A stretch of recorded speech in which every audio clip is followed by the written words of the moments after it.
Tenemos un sistema social donde hay, esto es evidente, escasez de recursos en un momento en el que la demanda de estos recursos es mayor. Bueno, pues esto que genera, evidentemente, genera confrontación. Cuando se genera confrontación hay lío, y cuando hay lío vamos a empezar entonces a hacer de manera recurrente pues, el ver quién vino primero para ver quién tiene acceso a esos escasos recursos. ¿Y esto por qué resulta así? Pues resulta así porque, este es uno de los elementos que también yo creo que es muy importante destacar, hemos perdido la universalidad.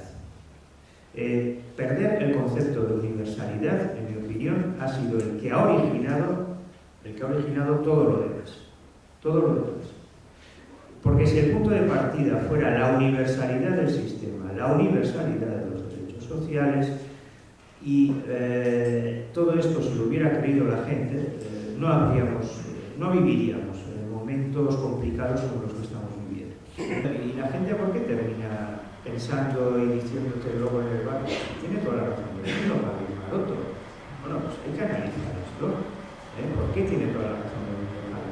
Ahí está, en mi opinión, uno de los elementos. Hemos perdido la universalidad. Y cuando se pierde la universalidad, entonces ya hay una barra libre para hacer grupos.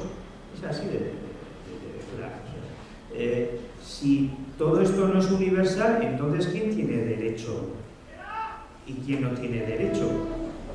Pero ojo, porque en este juego de quién tiene derecho y quién no tiene derecho, hay un elemento también, en mi opinión, importante, que igual este es el que menos se está percibiendo, y es que los derechos cada vez son menos derechos.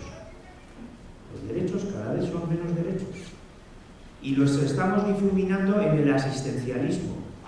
Y ojo con esto, porque entonces lo que vamos a reclamar son el por favor, deme usted a mí una ayuda. Y decir por favor, deme usted una ayuda es muy diferente a decir tengo derecho. Y vuelvo, lo siento, luego lo discutimos, pero la madre de todo este asunto, ¿dónde está la clave?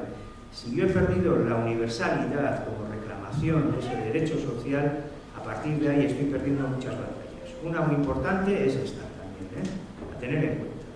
Cada vez los derechos se van diluyendo en derechos asistencialistas, y entonces luego otra fase, otro hilo del que podemos tirar con todo este asunto. Bueno, si hablamos entonces de que ya no hay derechos y es el asistencialismo, entonces resulta que vamos a entrar en terrenos como del tipo ¿usted por qué gasta tanto? Es decir, y al final llegamos en que estos sectores de la población que están excluidos y lo que suponen es un gasto importante, ¿no? Entonces igual hasta nos preguntamos si merece la pena gastarse el dinero en este asunto, y que cada uno tiene lo que se merece, por decirlo muy gráficamente. Cada uno tiene lo que se merece. Si sacamos a los derechos fuera, entramos ahora en ese terreno.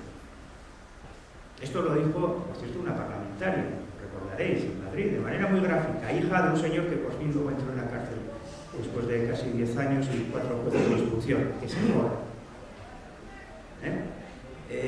Entramos ahí, en ese terreno.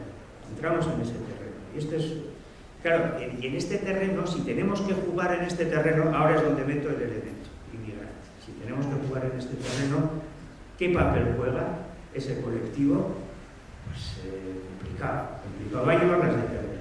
Va a llevarlas de perder por varios motivos. Primero, porque no llegó primero, porque además cuando existe miedo, una de las consecuencias de la pérdida de la universalidad es el temor y el riesgo.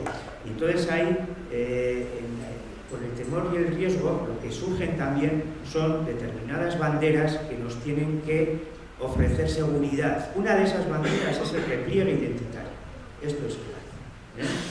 El repliegue identitario, es decir, por un lado soy individualista, por otro lado le pido al Estado que me arregle los asuntos. Por un lado yo me tengo que buscar las castañas del fuego porque el Estado cada vez me hace menos caso, pero por otro lado también voy voy a enarbolar esa bandera de que yo estaba aquí antes que estos que han llegado, y ese repliegue identitario es peligroso, evidentemente, porque a partir de ahí se pueden abrir una caja de Pandora.